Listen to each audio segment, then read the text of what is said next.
ભરૂચ નગર સેવા સદનના water works વિભાગમાં ફરજ બજાવતા કર્મચારીનું ચાલુ ફરજ દરમિયાન મોત નિપજતા તેમના પરિવારજનોને યોગ્ય વળતરની માંગ સાથે આગેવાનો દ્વારા કલેક્ટરને રજૂઆત કરવામાં આવી હતી।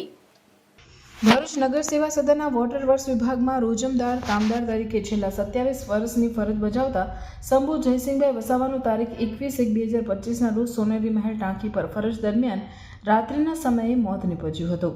આ અંગે તેઓના પરિવારજનો તેમજ આદિવાસી સમાજના આગેવાનો દ્વારા નગરપાલિકામાં યોગ્ય વળતરની માંગ સાથે રજૂઆત કરવામાં આવી હતી, પરંતુ આજ દિન સુધી વળતર ન ચૂકવાયું હોવાના આક્ષેપ સાથે કલેક્ટરને રજૂઆત કરવામાં આવી અને મૃતકના પરિવારજનોને યોગ્ય વળતર તેમજ તેમના પુત્રને નોકરીની માંગ કરવામાં આવી હતી।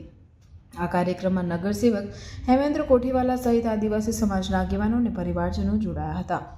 ભરૂચ નગર સેવા સદનના વોટર વર્ક્સ વિભાગમાં ફરજ બજાવતા કર્મચારીનું ચાલુ ફરજ દરમિયાન મોત નિપજતા તેમના પરિવારજનોને યોગ્ય વળતરની માંગ સાથે આગેવાનો દ્વારા કલેક્ટરને રજૂઆત કરવામાં આવી હતી। તે ઉપરાંત સોશિયલ મીડિયા પર આદિવાસી સમાજ અંગે વાંધાજનક પોસ્ટ મૂકનાર સામે કાર્યવાહીની પણ માંગ કરવામાં આવી હતી।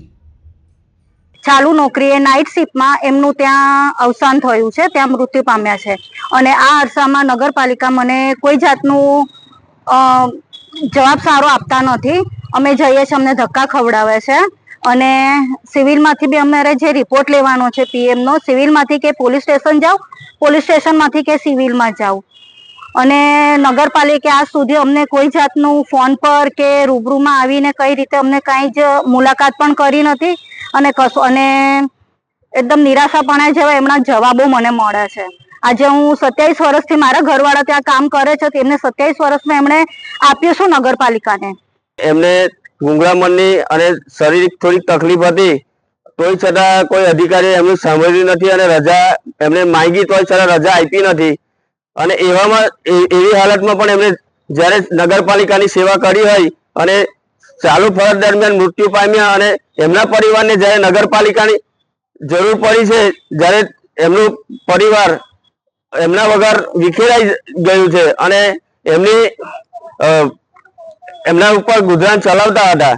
હવે નગરપાલિકાના કોઈ અધિકારી શ્રી કે નથી, કોઈ પ્રમુખ શ્રી એમને પૂછવા તૈયાર અત્યાર સુધીમાં એક મુલાકાત એમના ઘરે સાંત્વના પાઠવવા માટે કરી નથી। એટલે એમની પરિવારની માંગણી એવી છે કે એમના શંભુભાઈ દ્વારા જ્યારે એમનું ગુજરાન ચાલતું હતું તો હવે એમના પુત્રને રહેમરાહે નોકરી આપવામાં આવે અને જે એમનાથી નગરપાલિકાની એમને સહાયની જરૂરિયાત છે તો સહાય આપવામાં આવે એ અમારી આદિવાસી સમાજ તરફથી માંગણી છે।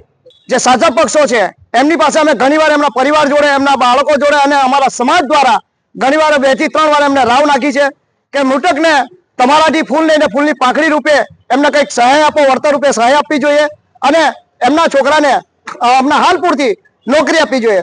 જો તમારે નાલેસી ભરો તમારો છુપાવવા માટે તમે જો ચોમાસામાં એક બહારના વ્યક્તિ તરીકે એ ગટરમાં તણાઈ ગયા હતા અને જ્યારે 2 દિવસની સખત રજૂઆત પ્રમાણે એમને જો નોકરી અને વળતર આપેલું હોય તો તમારા માટે શંભુભાઈ વસાવાએ અમારા આદિવાસીએ ત્યાં 27 વર્ષ એમનું લોહી વેરી, એમનો પસીનો વેરીને તમને આપેલું હોય તો એમના માટે અમારે ભીખ કેમ માંગવી પડે? આ ભીખ તમે મંગાવી રહેલા છે અમારા આદિવાસી પરિવારના, અમારા મૃતકના લોકોને। એટલે તમને હજુ પણ આજીજી કરીએ છીએ કે જો તમે અમને અમારા શંભુભાઈના પરિવારને તમારાથી જેમ કેમ પ્રકારે જે કંઈ પણ થતું હોય એ વળતર આપે અને એક પરિવારમાંથી એમના ઘરમાંથી નોકરી આપે, નહીં તો આવનારા દિવસોમાં ઘણું મોટું આંદોલન નગરપાલિકા ભરો આંદોલન કરવામાં આવશે। આ અંગે અમારા સમાજના આગેવાન હેમેન્દ્રભાઈ કોઠીવાલાએ અવારનવાર રજૂઆત કરી છે, તેમ છતાં કોઈ ધ્યાન લેવામાં આવતું નથી અને એમની જે રજૂઆત હતી તેની કેટલાક ટીકરીખોર દ્વારા એમની હસી ઉડાવવામાં આવેલી અને ત્યારબાદ એમના દ્વારા એમને જાતિ વિષયક પણ કંઈ બોલવામાં આવેલું અને એ અંગે એમને વિરુદ્ધ ફરિયાદ બી આપેલી છે। કોઈ રિક્ષા એસોસિએશનના પ્રમુખ છે, તો અમારી એ લાગણી અને માંગણી છે કે અમારા જે આદિવાસી સમાજના જે આ ગુજરનાર વ્યક્તિ છે એમના પરિવારને યોગ્ય સહાય ચૂકવવામાં આવે અને એમના પુત્રને એમની આશ્રિત તરીકે નગરપાલિકામાં નોકરી આપવામાં આવે, એ જ અમે ઈચ્છીએ છીએ।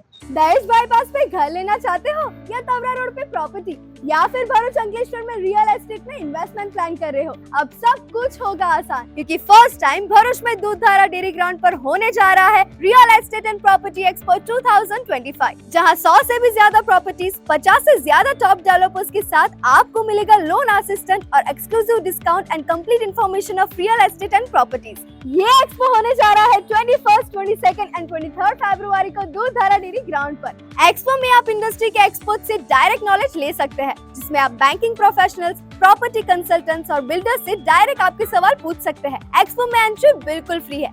एक्सपो के 3 दिन में 30,000 से भी ज्यादा फुटफॉल एक्सपेक्टेड है, और अगर आप रियल एस्टेट डेवलपर, बिल्डर या इन्वेस्टर है तो आप स्टॉल बुकिंग्स के लिए स्क्रीन पर दिए गए नंबर पर कॉल कर सकते हैं। Sponsors are also welcome. So Bharuch and Ankleshwar, let's get ready for first real estate and property expo. Share and save this reel so आप ये expo मिस ना करो।